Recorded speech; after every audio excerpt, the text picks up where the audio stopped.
From the East Coast to the West Coast, we are everywhere true crime is. We are asking for the public's help. We are searching in the woods. We are doing what it takes here on the Bullhorn Betty channels to find answers to the most alarming cases we have been watching on the news.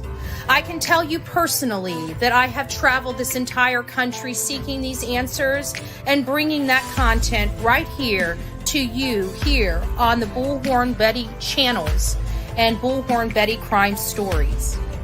We are happy with the work that we've done. We've brought many answers to the public, and we have defied mainstream media in our pursuit of the truth in these cases. We will continue to work, we will continue to fight for these victims, and we will continue to tell their stories here on my channels. Welcome to the Bullhorn Betty brand of channels and the Coffee Club. Thank you for your love, thank you for your support, and more importantly, thank you for allowing me to bring these victims' stories to each and every one of you, advocating for each of these victims. God bless you. God bless America, and more importantly, God bless our victims.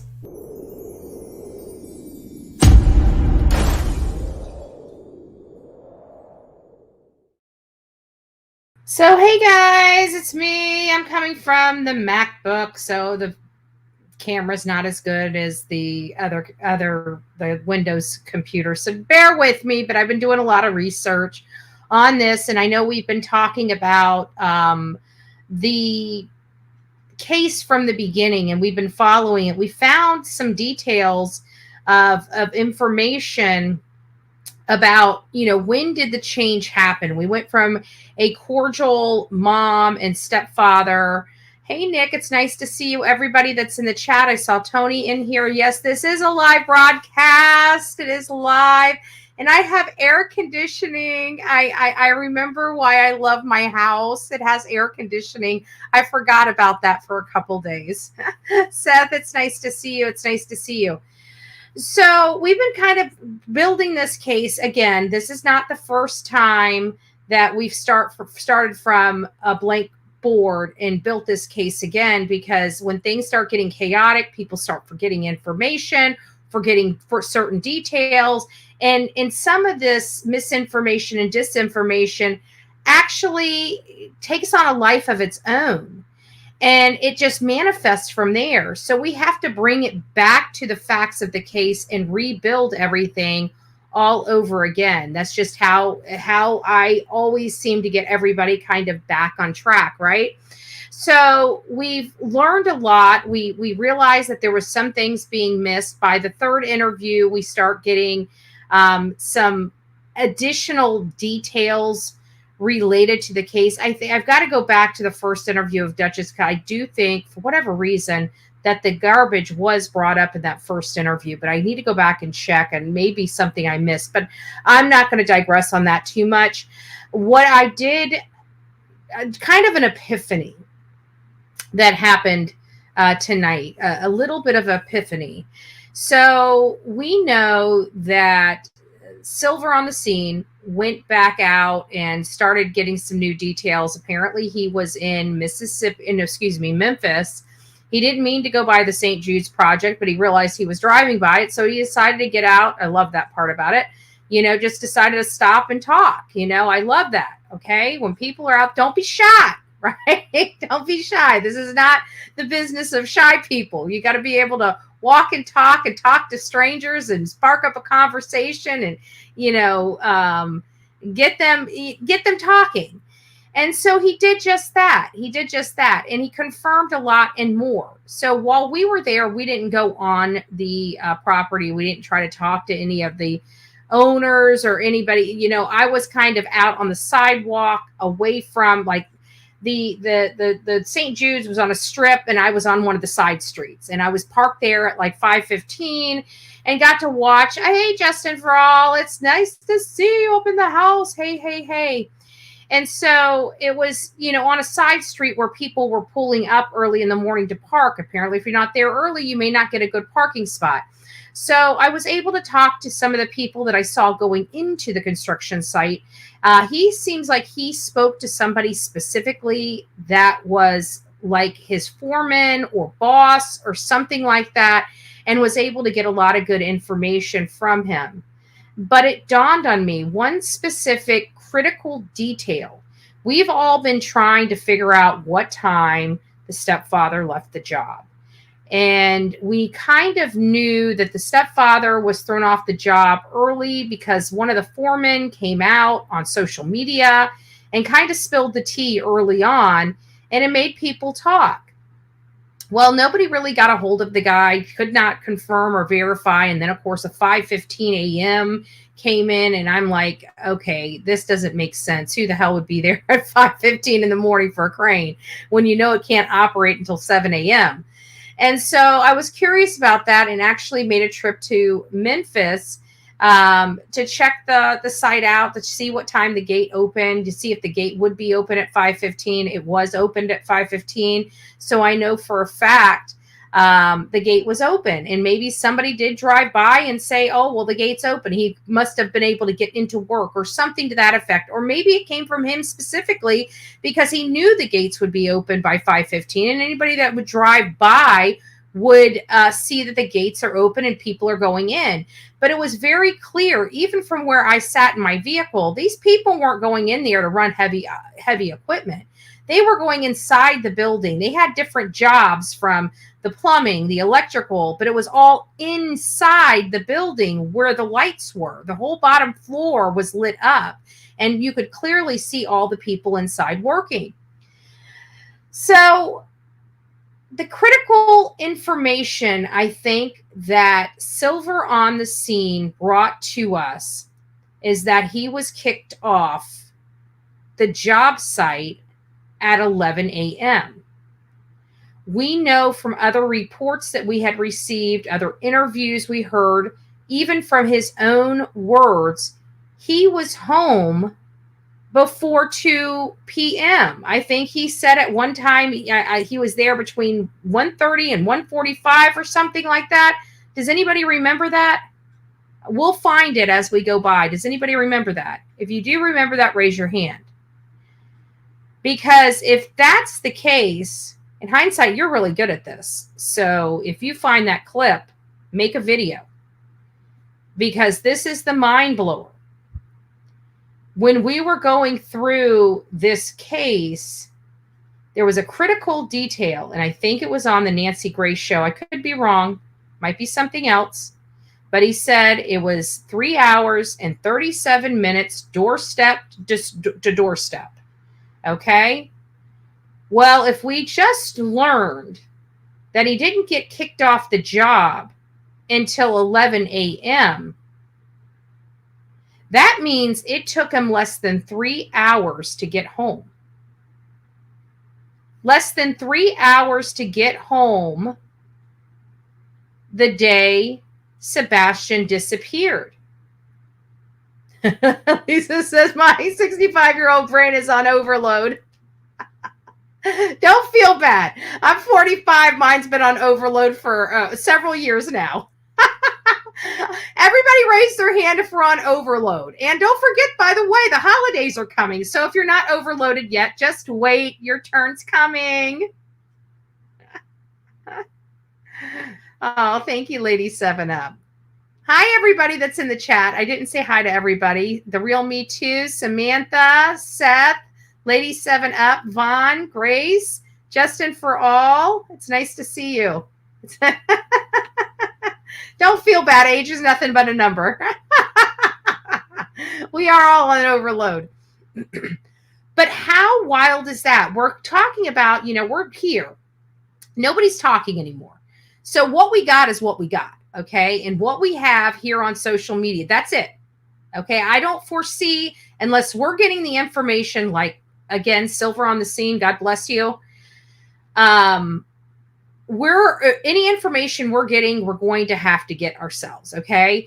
The good news is I was out there and I got the same information as Silver on the Scene did. Now, he went a step further, spoke to somebody, so he got a lot more information than I was when I was out there. Again, I was talking to people walking on the construction site.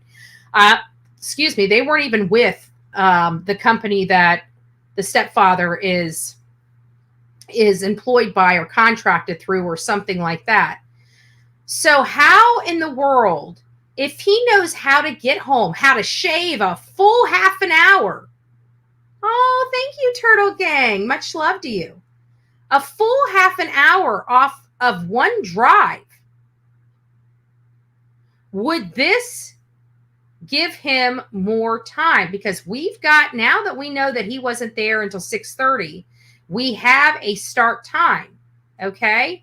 We know when the phone call was 9:43. We know by just common sense and process of elimination of the information that they were off the phone before midnight, which would be right around 11:30, 11:45 tops, right? Stalker is present. Nice to see you, Karen. Let me get my stalker cape on. Reach for the sky. It's nice to see you, Samantha. It's nice to see you. So if we've got a start time, we got a phone call, 9:43, 9:46. That's what was stated, okay? And we have him showing up at 6:30 at work. And now we have confirmation, good confirmation, that he could make it home in under 3 hours. Under 3 hours. What does that mean? Does that mean that it really isn't 3 hours and 37 minutes doorstep to doorstep? What does that mean? I would like to know if LE ever reached out to a supervisor to confirm. See, I'm sure it is. I'm sure it is. I got to be careful here because I got to try to remember what I heard on Silver on the Scene. We're going to go over Silver on the Scene in the morning. I wanted to make sure he got an opportunity to get as many views as he could. I didn't want to hijack, he seems like he did a lot of hard work on it, but I do want to break down some things in his video that I think are important that we might want to look at. I would like to know if LE ever reached out. Oh, I just read that. I don't know, but there's something in there, and I think the answer is yes. But I'm not sure. I'm not sure until after I listen to Silver on the Scene again. Because if I'm not mistaken, I think Silver on the Scene actually answered that question, possibly. Not sure, like maybe they knew but thought they could look like they were being ugly towards them, as in they knew they were dealing with a sociopath. Oh, you're answering somebody else's question. Sorry, I was like, what are you talking about? Betty, you don't know. This is true. Again, you're telling everybody that the information. Oh my God, where do you live, Cheryl? Where do you live? I just want to, I'm going to call you out because you want to sit here and come into my chat. First of all, the first thing is don't be rude. Don't be a dick in my chat. Okay. Don't be a Richard. And when you say stuff like that pointed toward me, then that's you being a Richard. That's you being, you can't mind your own business when it comes to this. We don't care about your opinion or what you think is true and is not true. When you have two people going to the same place and deriving the same answers, that's called corroboration. Okay? When you have corroboration, that is fact. So I don't know what you are talking about. You don't know this is true. How do I not know this is true? We just had somebody confirm that he was kicked off the job at 11 a.m. by his supervisor. So his supervisor just told this guy what time he kicked the man off. So that would be factual, no?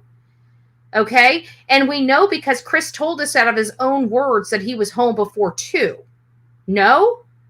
So when you take 11 and you put 2 there, what does that tell you? Or before 2, like around 1:45, you got 11 to 12, 12 to 1, and 1 to 2. That's 3 hours. But he didn't get there at 2. He got there before 2. So please, for the love of God, if you're going to open your mouth in my chat and be rude to me, at least be able to count to 3 or 2 hours and 45 minutes. It'd be appreciated. Betty, thank you so much. I believe justice will be served to mom and stepdad because you and you're resilient. Oh, thank you. And never giving up. They'll be caught soon. Thank you, thank you, thank you. I don't, listen, if it's not the parents, I want the people responsible, okay? Do I believe that the parents have things that they have not been forthcoming when it comes to law enforcement or the whereabouts of their son? Yes, I do. I absolutely do. But just because I believe it doesn't make it so. But I absolutely believe that based upon their behavior, I'm on the right track. You can fly at night too. Oh, RT to go. 5 Bullhorn Buddy memberships. If you received your Bullhorn Buddy membership, don't forget to say thank you. Thank you so much. I love the love and support. Thank you, thank you, thank you. I'm sure the title Stalker Karen will go over really well on the channels. I'm going to start calling you Stalker Karen. Is the stalker in the house? Yes, she's right next to the coffee beans. Okay, well, it's nice to see you. Sending prayers to everyone hit by the storm. Thank you. And there's a lot of people. I saw some devastation. I saw photos. Well, it's kind of sad because, you know, Olivia is no longer here in Florida. And it was very hard for me to deal with her not being here in Florida. And Holmes Beach was hit pretty hard by this storm. There are businesses completely wiped out on the beach. And Olivia sent me some photos. And she's like, I'm glad I got out of there. Because I do sit there and think, you know, what would have happened if they were still there. I mean, apparently it was pretty bad. This storm was pretty bad with the, you know, like I said here, we didn't have a lot of wind. A lot of rain, but we had some pretty good wind. But out there on the beach, even if they didn't have the rain, they had to deal with the storm surge. The storm surge for Manatee County and Sarasota County was 3 to 5 feet. Okay. Think of it like this, like your, a normal first floor is 10 feet or under, right? 8 to 10 feet. So you're talking about if you have a 10-foot ceiling, you know, from floor to ceiling, 10 feet, you're talking about half of that being filled with my size, okay? I would be underwater if my feet were touching the bottom of her floor, okay? Right? So it was bad, and I know other people, and that was not a direct hit.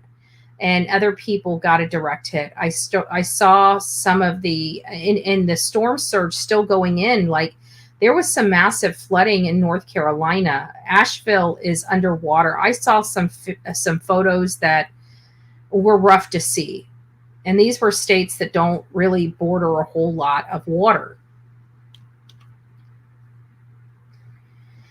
There is a state road 100 that's off the freeway and off the Google map grid.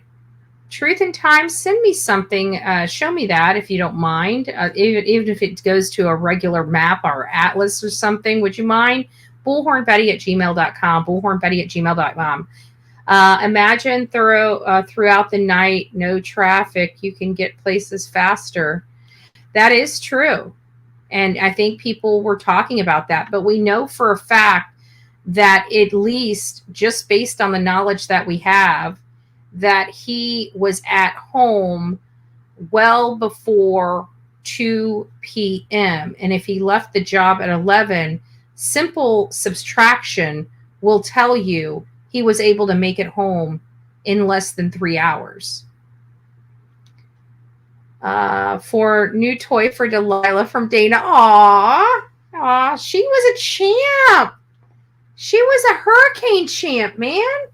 She got it down pat. You know what she did? You guys know what her secret is? Delilah, should I tell them? You want us to tell them what your secret is? She slept. She slept. She slept through she slept through remember when they were doing the snake? She slept through all of that noise. She slept through the hurricane, and she slept through a tree falling. She's a champ. She's already got the hurricane thing down pat. She already got the hurricane thing down pat. And she's been sleeping most of the day. All right, get comfortable. I'm sorry. Turn one more time. No? Okay, that'll work. That'll work. I'll absolutely get her something. I'll let her pick out. Actually, she needs a new fabric bone. She finally started getting through her other one and tore the stuffing out of it, and I had to take it away from her. So I'll get her that, and I'll let her pick out a little treat. I think that would be good. That'll be good. She'll be happy. I didn't see what Justin wrote. It says, that's true, Justin.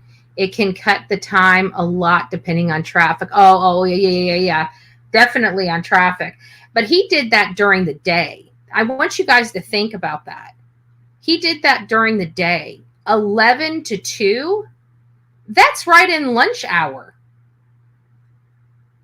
That's the mind blower of all of this. He did it during the lunch rush. How is that possible? Usually things are backed up like what? Right? I mean, the one thing I don't like doing is leaving this house during morning rush hour, during lunch rush hour, during evening rush hour. There are 3 rush hours in every day. In our community, Memphis, you got to go through some major cities to get to Nashville or Hendersonville. No? That's what's got my brain a little stuck on this. Like, I'm stuck on stupid when it comes to this timing, because we have a timeline to build together. We now know 2 critical facts. The stepfather arrived at the job at 6:30 and left at 11. That's finally we're where we can get some legitimate information. Because I knew that 5:15, there's no possibility of that. I didn't think it was possible then. And even when I tried to build, remember when I kept trying to make the timeline fit, I'm like, the one thing that is like the outlier is this 5:15. I mean, we were stuck on that for 2 weeks. And I finally said, guys, there's no way he could have been there at 5:15. That was just fine common sense and banging my head against a freaking wall. And then I went down there, and then I knew I was right, because when I said there's no way, the outlier is this 5:15 morning time, I removed that out of the equation until I could corroborate it, because it was the outlier in the whole entire timeline not making this whole thing fit, because I have a pretty good idea of what kind of transpired, but it's trying to make sure that the timeline would work for the theory, and 5:15 wasn't making it work. And it's not like I want these things to force themselves, but it just didn't seem probable that somebody that can't move a crane would be there an hour and 45 minutes before they're supposed to start their shift. To me, that doesn't make sense. So I removed it for precautionary reasons, and because it just didn't seem like it made sense. And I'm glad I did, because we racked our head around this damn 5:15 for, I don't even know, it might even have been more than 2 weeks. Somebody in the chat will know. And I remember finally saying, this is just not working. There's no way that he could have been there at this time. Even if Ellie knows he wasn't there, they won't arrest him. No, I just went through a whole bunch. You guys know I read stories to see if there's anything that I think you guys, I need to bring to your attention. And I've read some it's awful what people do to each other in this country. It really is. And I was reading some stuff. What does it say?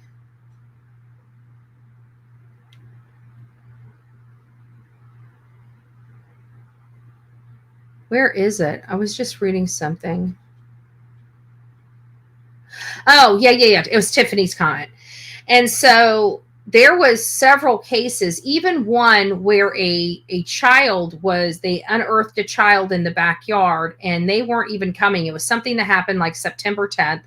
And I can't even remember what state it was in. But a man wanted to do self-harm and barricaded him into a property. And somewhere along the lines between the conversation with law enforcement over this, they realized that there had been some type of homicide. And they decided to go, I guess he must have spilt the beans or something. And they went out the next day with some excavation equipment and found this young 2-year-old little girl that was in apparently they adopted her, or she was in the foster care system or something like that. It wasn't their biological child, but something happened and this guy was having some major turmoil with it this particular day, September 10th. Allegedly, she lost her life in 2020, but here it is, like they dug this child up in his backyard. He's wanting to unalive himself just as soon as September 10th. And that's what sparked this whole entire investigation to begin with. And would you know, he's still not even arrested yet? So just to let you know, they don't just immediately arrest you. There's a reason why they don't do that. And I can explain it very clearly. And it comes to the speedy trial rights. Okay. It's ingrained in our Constitution that we have a right to a speedy trial. What does this mean? It means that they have to bring the case that they arrest you for within 6 months. And in order for them to do that, they have to have the case basically built, because I don't know if you know anything about trials. They're not fun. They're very overwhelming. And if you don't have your case prepared, you could lose that trial. Double jeopardy would apply. So they're not going to arrest somebody. I mean, unless they are a flight risk or something like that, they will find a way to throw you in jail. Trust me. I mean, you can go in. I mean, look at Sumner County, for example. You don't even have to break a law. If they want to throw you in jail, they'll just throw you in jail. So this is a situation where they don't want to pick them up and throw them in jail. Why? Because this is a homicide investigation. That is a very hard thing to do, to build a case in 6 months. So they'll wait until they have something and then go arrest you if you're not a flight risk. Just FYI, you guys know it's true. We've seen it in Quentin Simon's case. This is how it rolls. And it comes down. It's simply because the time does not start clicking until they put those handcuffs on you. So if they can keep you put for a little while they monitor you and build a case for you, then when those cuffs come, they're probably not coming off. But it's still upsetting for the public to sit here and realize, like in this case that I was just reading today, where a man wanted to unalive himself. It was a big ordeal, barricaded himself in the house, and then they find out it's because of a homicide of a child. You would think that this man would be immediately arrested and thrown in jail.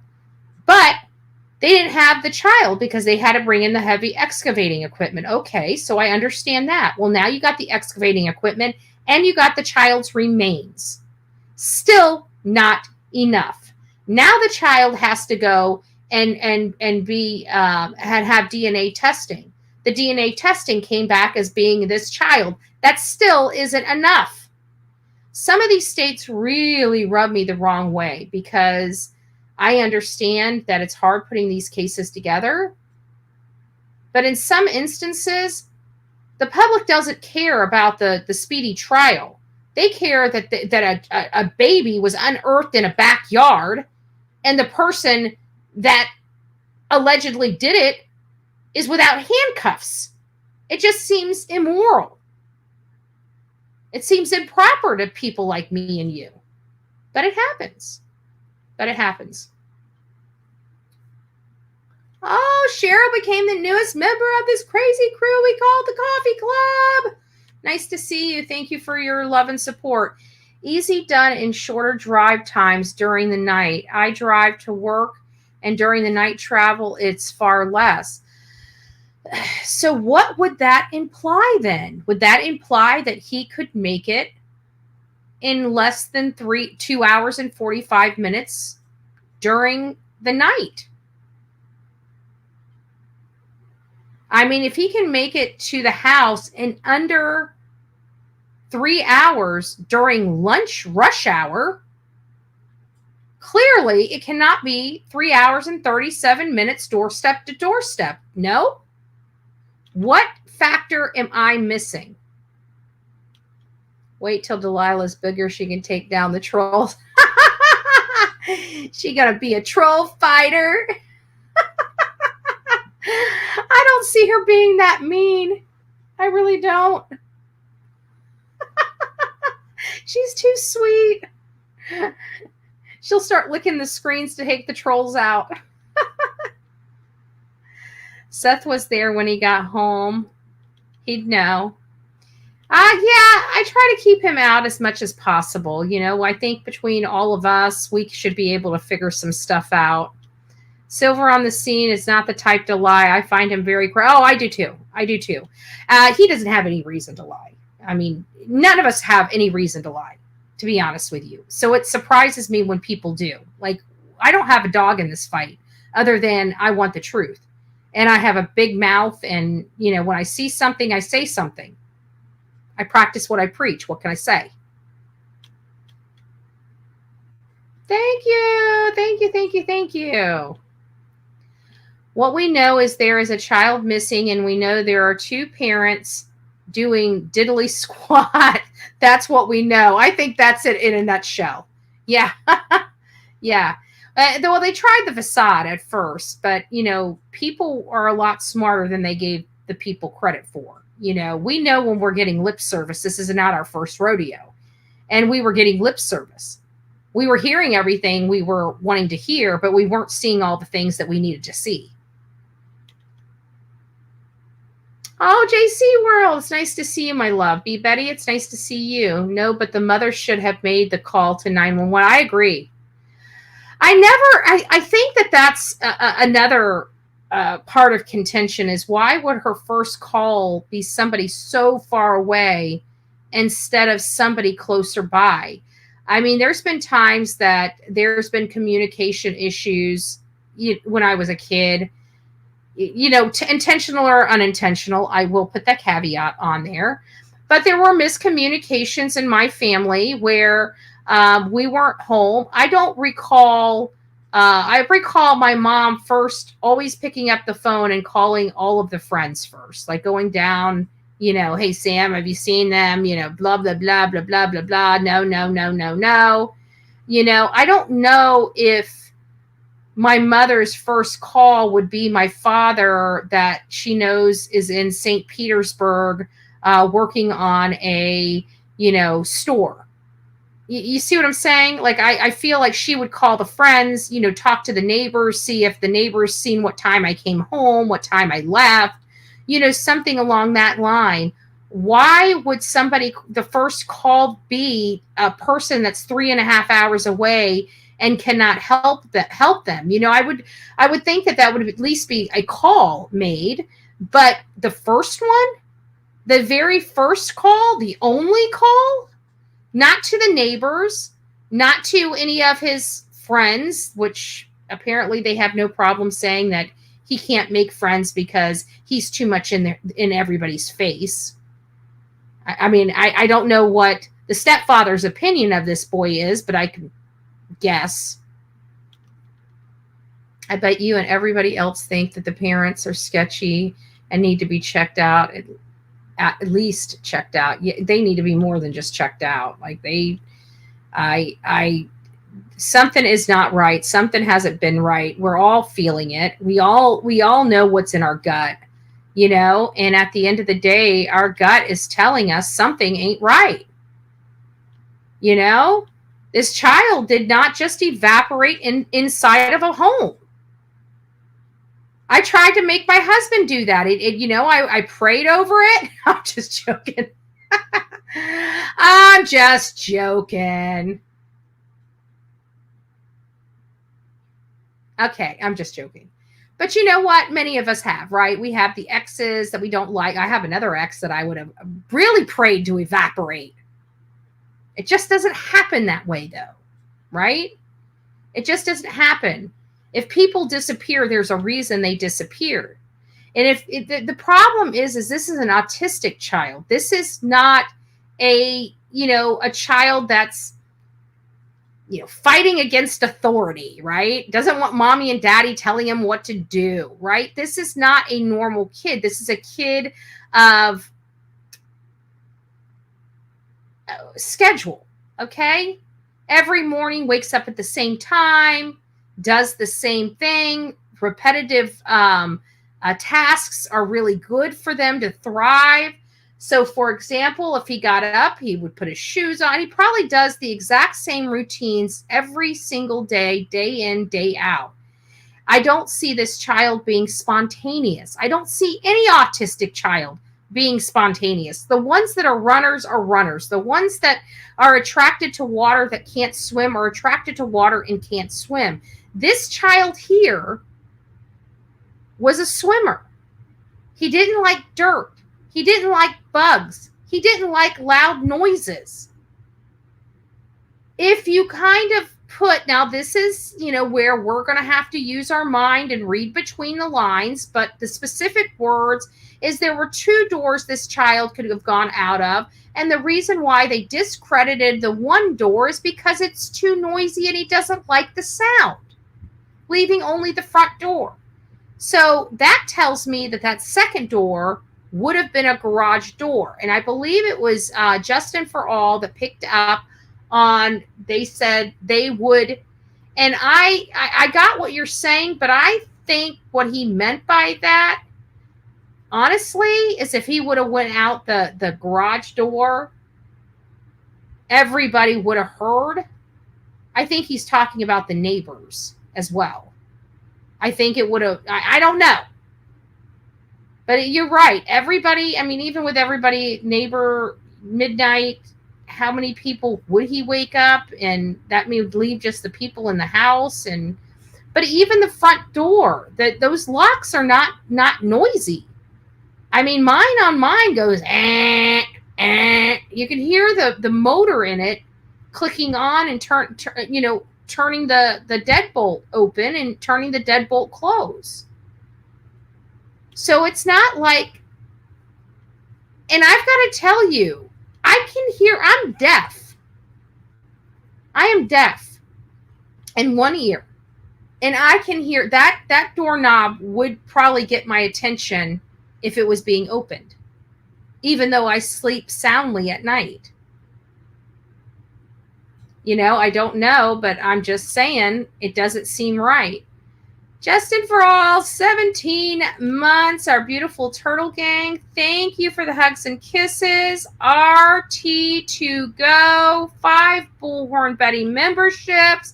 A toy for Delilah from Dana. Thank you so much, Miss Dana. Cheryl became the newest member of this crazy crew we call the Coffee Club, and we have Bob H. Place. Has anyone checked into temp autistic homes yet? The answer is yes. The one thing I found out about the home specifically for autistic children is that they require either both parents signing to put the child in that facility or school, or court records showing that one of the parents is not involved in that child's life to accept them in without the second parent. And they are very strict about that. I don't know if it's a law, if it's a medical thing or what, but there were several of these centers called around the country, and they all stated the same thing. They cannot accept a child in without both parents, or one parent with court records that the other parent's not in their life, which I found awfully funny, since we heard rumors, and I'm going to say rumors because I have not corroborated it, rumors that it was said, and I don't know how or who knew this because I haven't been told this, but it's just rumors, that it was said that the mom specifically told the CPS workers that the worker that the father was not in Sebastian's life specifically to keep these reports from him. Now, I don't know how true that is. You know, it could very well be misinformation or disinformation, but it is what I heard. So I did want to bring that up. I don't know how true it is. I'm not going to say that it is anything other than rumor at this point without corroboration. If you have a way to corroborate it, please reach out to bullhornbetty@gmail.com, bullhornbetty@gmail.com. I think the interview of K and C, where they're sitting at the dining room table, she's wearing a striped shirt. It's very telling, and I don't understand why Ellie hasn't questioned them over that alone. I think that they have. I think there have been multiple interviews. We don't know what law enforcement has done. It doesn't seem like they followed the National Center for Missing and Exploited Children the first few days in and around this child's disappearance, which I think has posed several problems. Now, have they done those things since? It is possible, okay? We don't know. Like I said, it's a toss of a coin. If you guys remember, I don't know how long ago it was. Can somebody tell me how long ago it was when we had the conversation where I said it is possible that they may have been able to do the forensics when they did that reenactment of the house?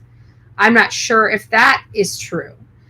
Nick Barris states that forensics were done in the house. We have no way of substantiating or corroborating that, you know. But I can tell you, even if they were done, the National Center for Missing and Exploited Children's directive was not followed those first few days that Sebastian was missing. And those are the most critical days. It is very, very critical when a child goes missing that all hands go on deck immediately, because the expectancy, especially if the child is in the hands of a stranger danger, your chances of getting that child back alive, you have 3 hours. And most of those children are dead within 20 minutes from a stranger danger abduction. So you have no time to waste. You have to jump into action, and you have to jump into action very, very quickly. You have to be in front of cameras. You have to get this boy's name out there and everything. And this was the one thing that was lacking when it came to the mom and the stepfather. So much so, we heard reports, and he was questioned about why he was screaming at the news crews the day that they were out there, the first day he went missing. And he tried to say, well, I wasn't screaming at him. I just asked them very politely not to record my house. You have a missing child, a medically needing missing child. You should be out there when you have an opportunity to be in front of a camera with a picture of your son saying he is missing, he's medically needy, we need to bring him home. Please search everywhere and everything. Not shooing the cameras away, because seconds are critical in a situation like this. And let's face it, by the time stepdad got home, hours had passed. Hours had passed. You were in a very critical situation that very first day in finding Sebastian Wayne Drake Rogers, and it's more important for news crews not to record their home. I find that very problematic. I find that to be very red flag behavior. And that was on day one. Day one. And then they went into hiding basically until March 3rd, when the case just so happened to take a change and a turn, and now moving into a criminal investigation and scaling back searches. And you get a calm, cool, meek, laughy bunch that laughs about everything, that seems to think everything's funny when it comes to their child being missing, but seems to get very serious and very direct after the lights video dropped down. We went through 4 interviews. We're about to review the 5th interview now. So I'm going to go ahead and pull that up. This is Chronicles of Olivia interview. If you guys have been with me, you know that we have been covering this case from the beginning, and we have started from scratch all over again. And the reason why we're starting all over again, apparently it says I lost connection. Hold on, let me present my screen again. Hold on a second. Sorry about that. Here it is.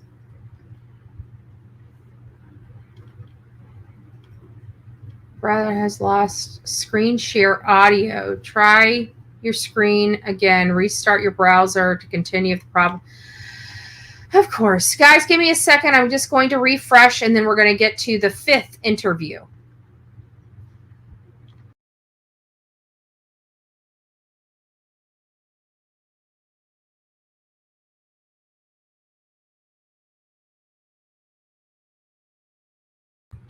Hopefully my screen share will work. If it doesn't, I'll have to go a different route.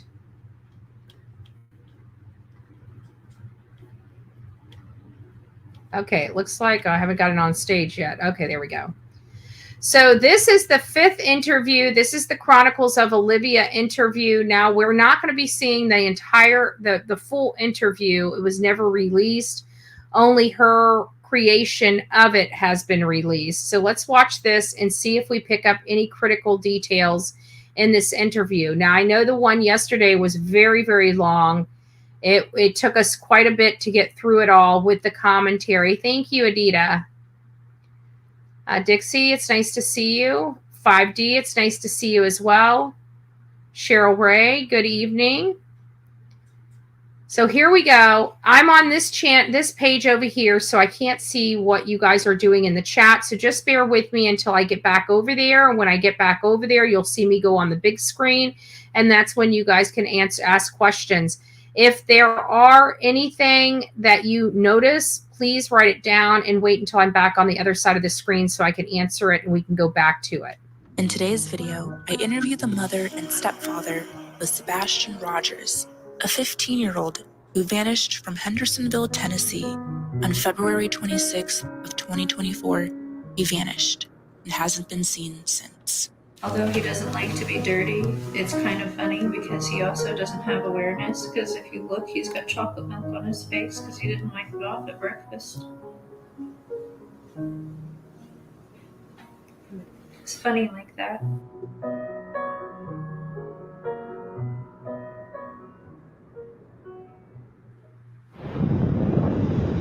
Can you recap the overall story of Sebastian's disappearance? Kind of walk through that day. Sunday, the day before he went missing, we got up and, fun fact, I made breakfast that morning. This is only the 2nd interview that she's talked about a breakfast, just FYI. And again, after the lights video aired. We had a good time. We were laughing, we were joking. He talked to family on the phone during breakfast to brag. We went and picked up our niece. Yeah, I got a call, and I don't know. We all have talked about that. I'm not going to stop and talk about the things that we've already talked about before, and that is her looking over at him to confirm what time she picked him up, because he allegedly was not with her. Our niece. Yeah, I got a call and asked if I could go and pick her up, and I did. And so we went and did that. We went to BJ's. Had a good time there. He ate a colossal popcorn. Came home to put groceries away because we bought snacks because, he's 15 and snacks. My favorite one. We went to the bowling alley. And then from there, we went to dinner. Came home. And he's nodding in reassurance, and which still, again, I don't understand. He took out the trash because that's his chore. He takes the can to the end of the driveway. So she's implying he takes the can to the end of the driveway. I've got to go back to the first Duchess interview to find out if they brought up anything about him taking the can to the garbage.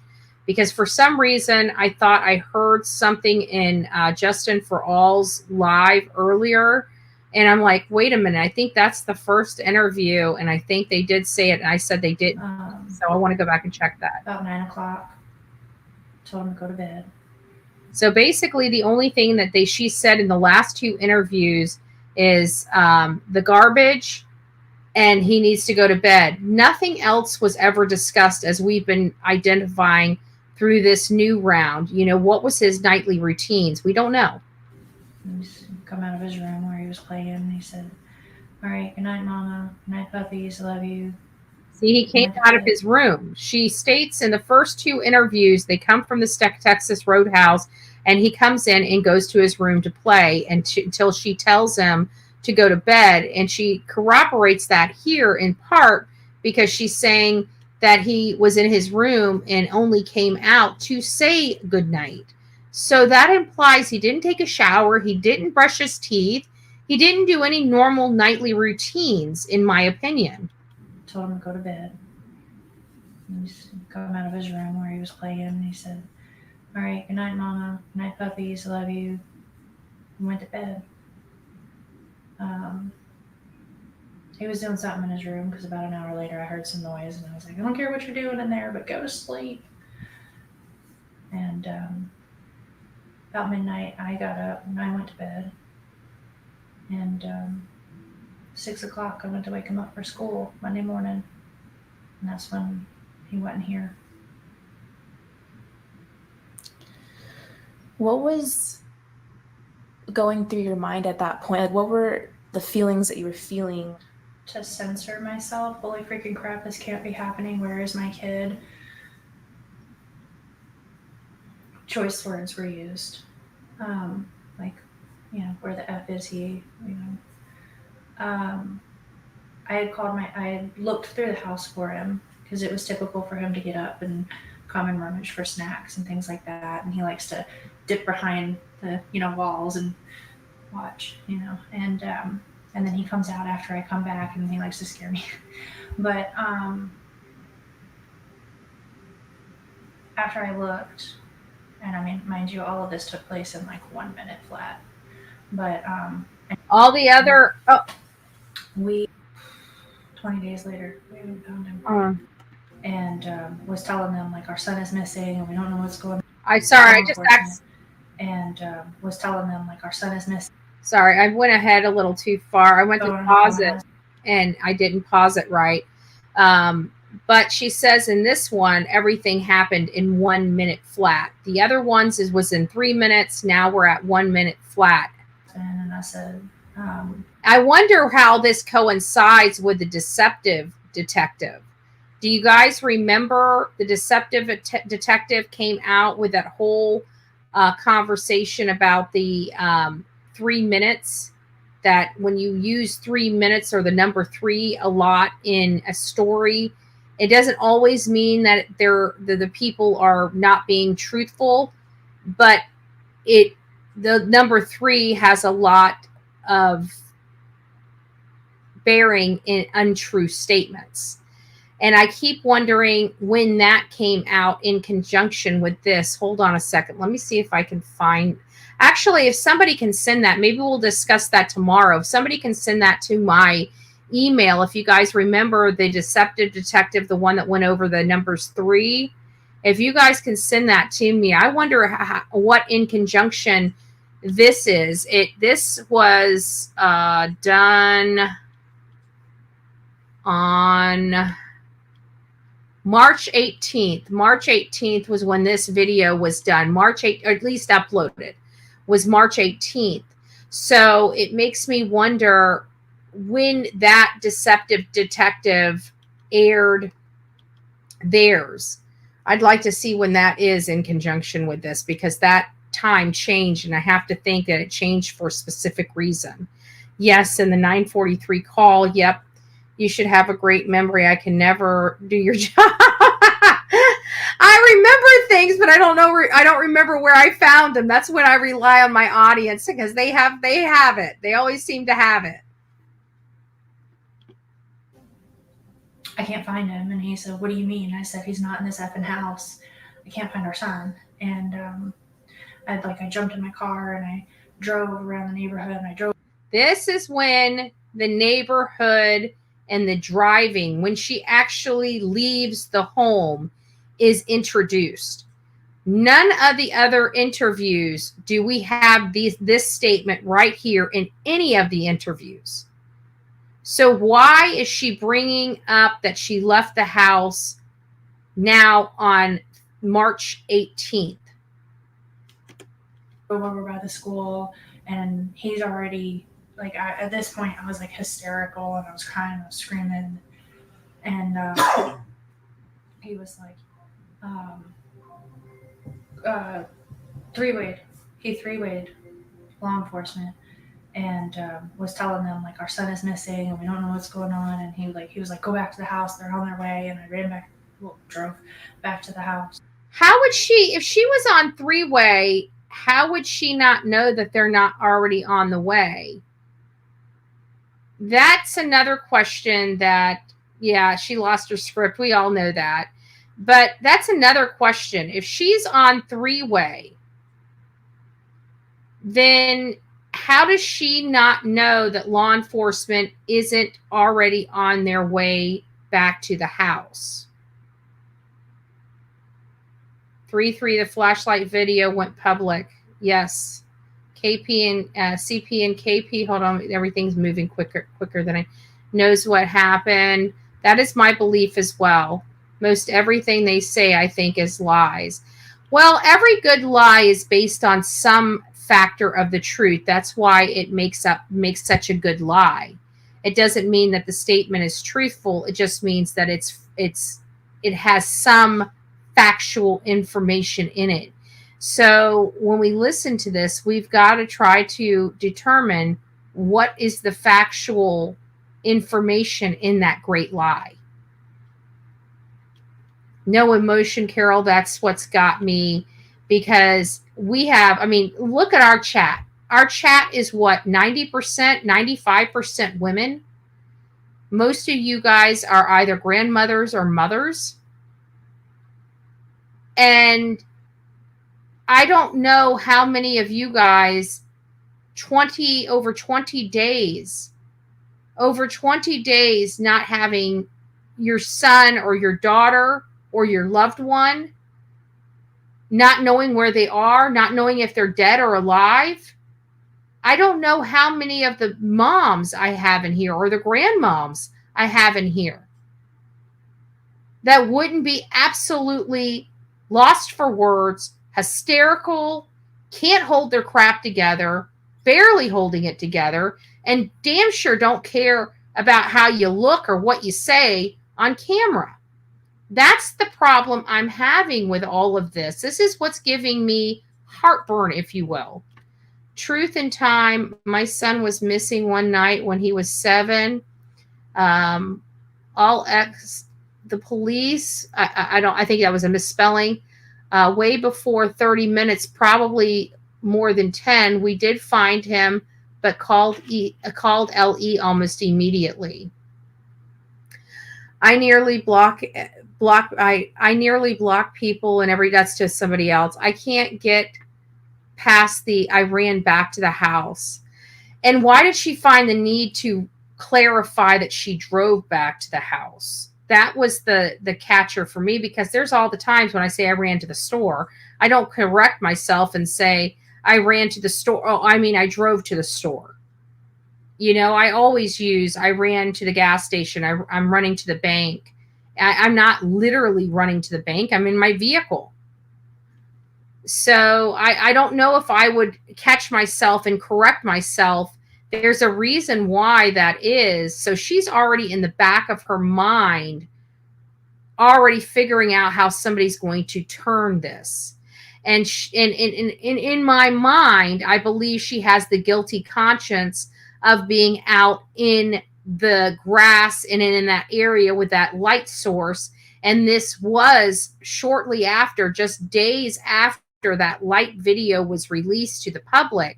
And she says, I ran back to the house. And then she corrects herself and says, I drove back to the house. Is that guilty knowledge of what happened the night that the light source and the unknown vehicle was caught on camera?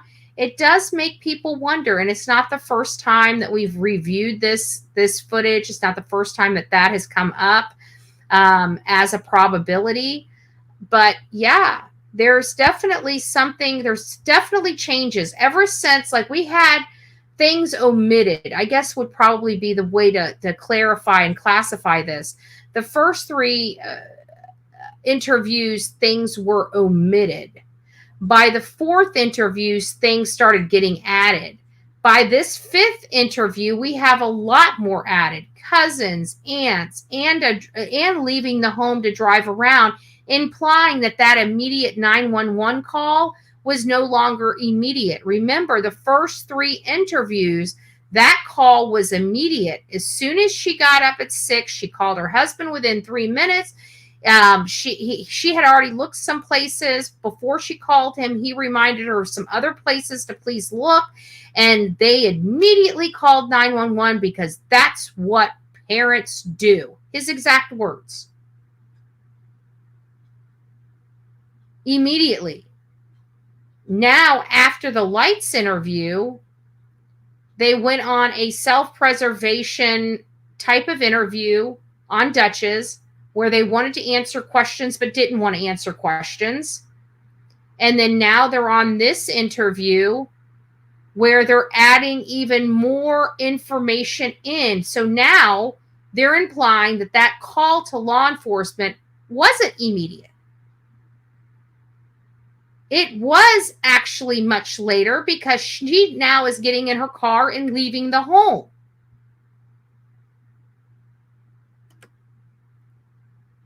Oh, wrong side. Hold on, let me get over here. Every time I do that, why does it do that? Did you guys see it do it again? He 3-wayed law enforcement and was telling them, like, our son is missing and we don't know what's going on. And he was like, go back to the house. They're on their way. And I drove back to the house. And 20 days later, we haven't found him.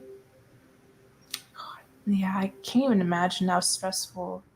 She says 20 days later, we haven't found him, and she's just looking down. No tears, no shivering, no being consoled by her alleged loving husband.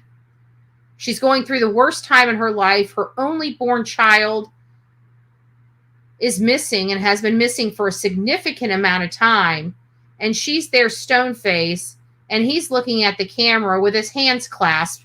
No love between them, it appears. No worry in their mind. Look at their faces. Does this look like the faces of parents of a missing child that has been missing for more than a day? That's the question. There's something not right here, in my opinion.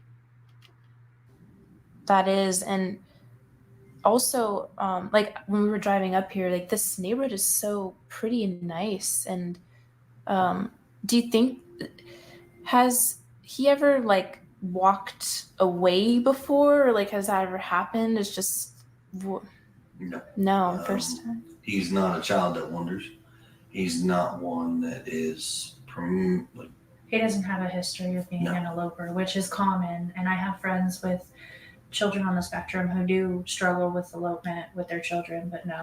And we talked, one of our subscribers actually spoke to a highly functioning autistic person and asked them about this case, kind of told them about this case. And we read that email here the other day about how improbable it is for a child that doesn't run to just wake up one day and decide to run.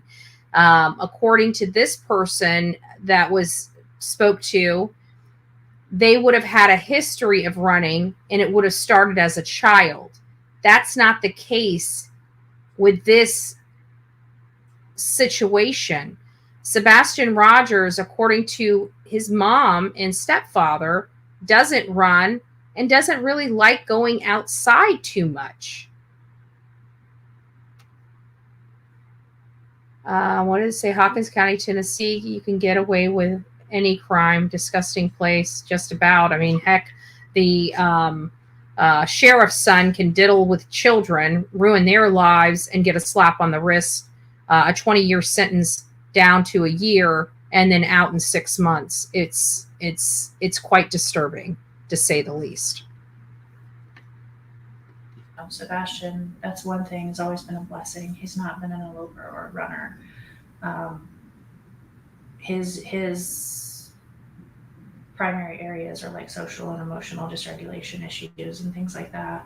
But the in-your-face kind of stuff that drives the stepfather up a wall. He's very smart. He's functional. Overall, he's a pretty happy kid. I mean, he's a teenager. He's coming into his hormones. He's angry that he's growing a mustache. But for the most part, he's a happy kid. And what are your theories? Like, I'm sure your mind just thought of every possible thing that could have happened, but is there any theory that you can talk about that you think? What I can tell you is, with all law enforcement, with everybody that's involved, there's nothing that's been eliminated. Everything is on the table. Everything is being looked at. They weren't again, they're not talking about law enforcement's theories. They're talking about their theories. Mom and stepdad's theories. From every possible aspect. Everything from he got out and walked away and was outside of the search radius before we started searching to the worst. Yeah. And that's currently where we're at. I mean, it's... Yeah. Really try not to go down that road because we're going to find him. Speculating causes problems. Assumptions cause issues. And based on fact. Like assuming the assumption and the speculation that this child walked out of a front door in the middle of the night when he's never done that before. He hates bugs. He loves getting up in the middle of the night for snacks, but he didn't get up for snacks. He didn't take snacks with him. He didn't take a switch with him. But speculation and assumptions cause problems. That's what this man just said. But they are assuming and speculating to benefit themselves. Wouldn't you say? We're going to find him. Speculating causes problems. Assumptions cause issues. And based on facts of what everybody knows, right now, there's nothing, and everything is still on the table to being looked at. We just know he's out there somewhere. One other question I have is, recently Channel 5 in Nashville, they had security footage that showed 2 flashlights the night he disappeared. Is there anything? And she's fidgeting. They're having an interview about their missing child, and she's fidgeting. Somewhere. One other question I have is, recently Channel 5 in Nashville, they had security footage that showed 2 flashlights the night he disappeared. Is there anything that you think about this video? Or Sure. So there's a lot of speculations about that video that are floating on the internet. She didn't even ask that. They just like beating everybody up because they're speculating. Well, what do you expect them to do when they see flashlights outside of your freaking house going to an unmarked car, an unknown car? But let's be schooled, because we're too stupid to put 1 and 2 together and equal 3. Channel 5 in Nashville, they had security footage that showed 2 flashlights the night he disappeared. Is there anything that you think about this video? Or you would think parents would say, yes, it's very concerning that our child's missing the same night that there's movement on the outside of our house that we did not know about. Sure. So there's a lot of speculations about that video that are floating on the internet. Okay. And that is exactly what it is. It's speculations. Now, what it can give you an official statement on is TBI Newslink has released a statement from law enforcement, between local law enforcement, state law enforcement, some federal law enforcement, and they have analyzed that video so many times over that everything that everybody is trying to assume is a flashlight, I hate to say this, it's not. As much as we would love it to be one, it's not. And I also want to remind all of you guys that we're going to be watching this one, or it's going to be a long day tomorrow after church because we're going to be going over the Smiley's World interview. And what you're going to hear, let me just go back. What you're going to hear them say, God, I lost my train of thought. It's getting late. They have analyzed that video so many. Oh, what you're going to hear him say in Smiley's World's interview is that when it's asked, "Are you sure somebody didn't come in your house?" The stepfather specifically states that if somebody tried to get in the house, whether you believe it or not, the camera across the street would get a figure. It may not be a good one, but it'll be hazy or something like that. Well, a camera across the street did get something that is unclear. So what does that now imply? Just saying. Just saying. Something they say in the Smiley's World interview there would be something picked up on the neighbor's camera. Well, guess what? Something is picked up on the stinking neighbor's camera. Just saying.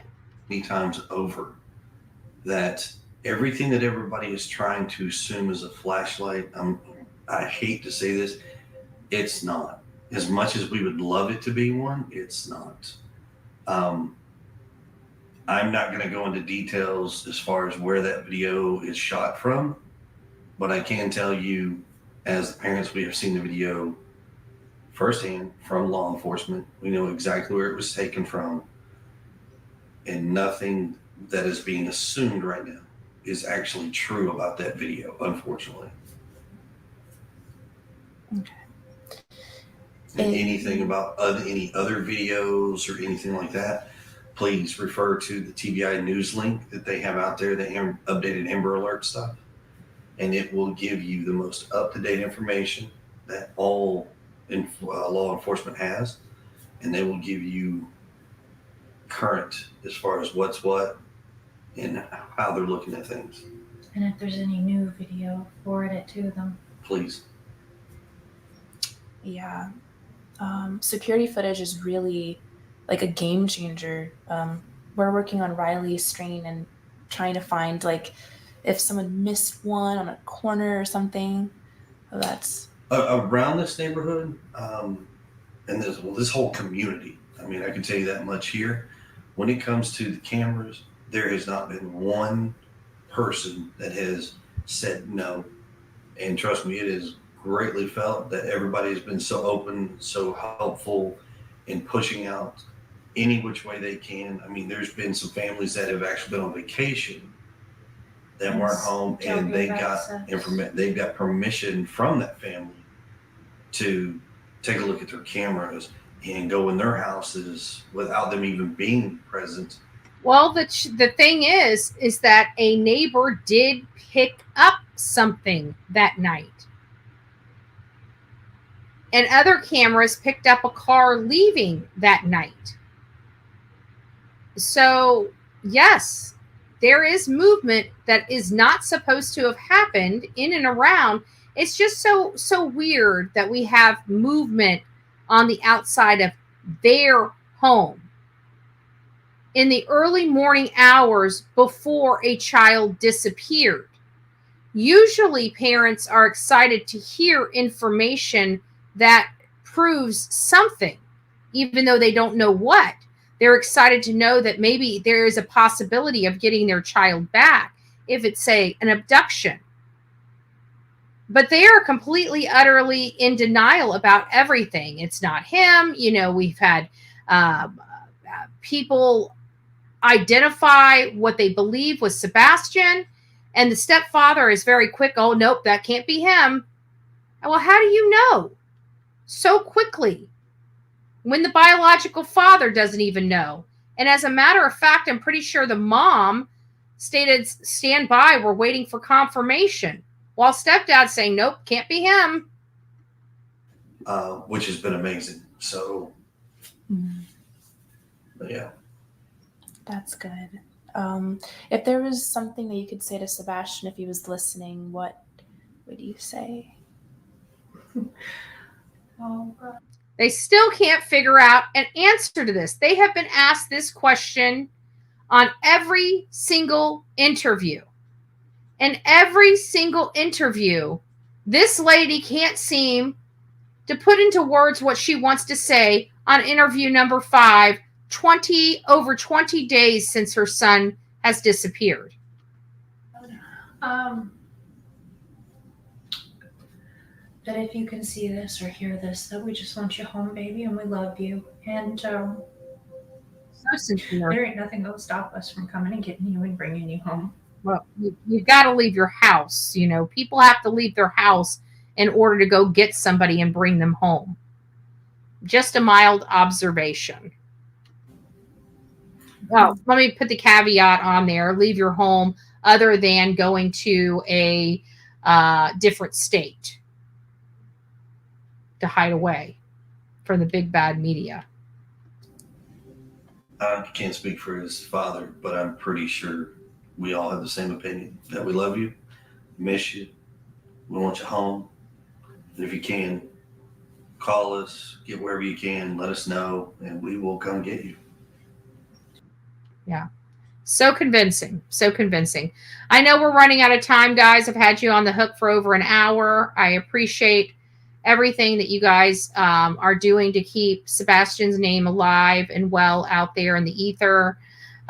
We really do want to bring this child home. We want to know what happened to him. We want to know where he's been, and pray to God that he comes home safe and sound, and this too shall pass type of situation. So I really do thank you. I'm sorry I was up. I was doing some research. I'm putting a timeline together. It's coming together pretty good. So we're going to be, it's nice to see you. Thank you. Thank you. So we're going to be moving on in continuing this path forward. We know what's going on now. I would like, if you guys have the deceptive detective, if you guys know what date that 3 video came out, please send that to me. I want to check, because there's just something about her stating 1 minute in this interview that's making me feel like they watched that deceptive detective and changed the story. So that was a major change in this story. It's no longer 3 minutes, it's 1 minute. And now she's driving around the neighborhood and going up to the school. When before we were told for over 20 days he was missing. She called her husband. They immediately called the law enforcement. That's what we've been told up to this point. And now we're learning that's not the case. It was only a minute. She calls him and she leaves the home. And while she leaves the home, they have a 3-way call, but apparently she's too busy driving. She can't hear the phone or something. And her husband needs to tell her to get home, that they're on their way. I just don't understand why there are so many changes in their story. Why are details being added? Why are certain details being omitted? And may I ask one more question I want you guys to sit on tonight? Why do we have information from the mom telling about the day before and the morning of? Why do we have information from the biological father talking to us the day before and the day of? And then when it comes to the stepfather, we know nothing. We don't know what time what he was doing on Sunday. We don't know what time he went to bed. We don't know what time he woke up. We don't know when he went to work. We don't know when he left work. We don't know what path he took home.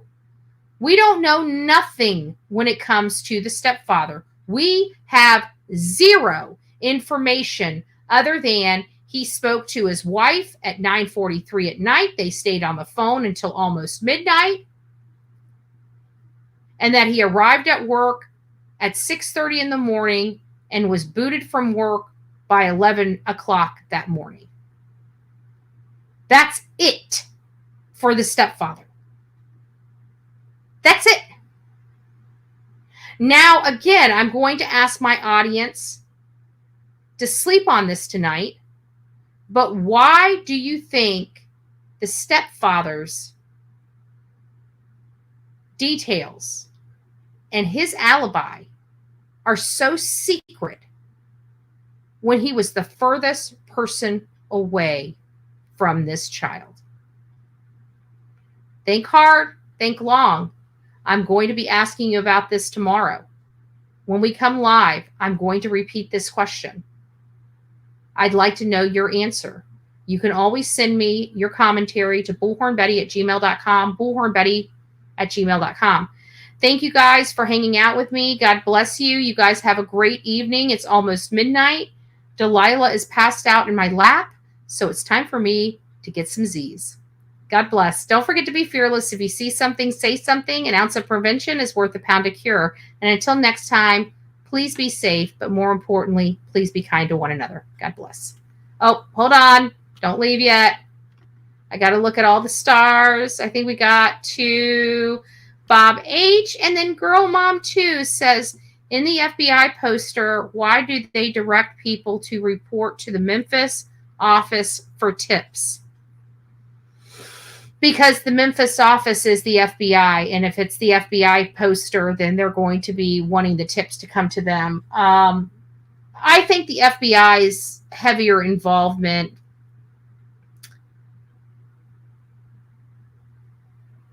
could mean something, but I really don't know what. And I don't want to speculate, but it just sounds like there's more to this story than meets the eye. It seems like everybody that gets involved in this story that actually has common sense and a brain cell are all coming to the same conclusion, which is not good. Okay. It's been 7 months. This child has not been seen on any camera, hasn't been seen out in the public. I mean, this isn't a good situation. Okay. He's got a father that loves him very much and a mom that can't even cry for him. I don't know, you know, I don't know how to make a mom act like a mom. You know, some people got it and some people just don't. That's the only answer I got. So you guys take care. God bless you. We'll chat tomorrow. We're going to continue to go down this. We'll play the rest of Chronicles video tomorrow, but that was really all the meat and potatoes were at the front of her video, which was really good. But just in true fashion, we'll do the other half of the video, and then we're going to be getting into what was going on in and around this time. Hopefully we'll have some information about the deceptive detective to help go into that. And then we're going to get into the jaw-dropping interview of Smiley's World. And this one, I think, really shakes the tree a little bit and allows more information to come out. And you know what? To be honest with you, nobody had this information. This information was just asked, and these parents decided they wanted to answer because not answering would be more traumatic or, you know, whatever. I don't know. I don't know. It seems like they don't have any problems answering questions that bode with their narrative or make them look good. But anything that could potentially cause any heat, they just can't answer. So that seems to be how it kind of goes. But anyways, don't forget, prepare yourself. Tomorrow we're going to ask the question. Rock it out with your coffee beans out. We'll chat soon. God bless.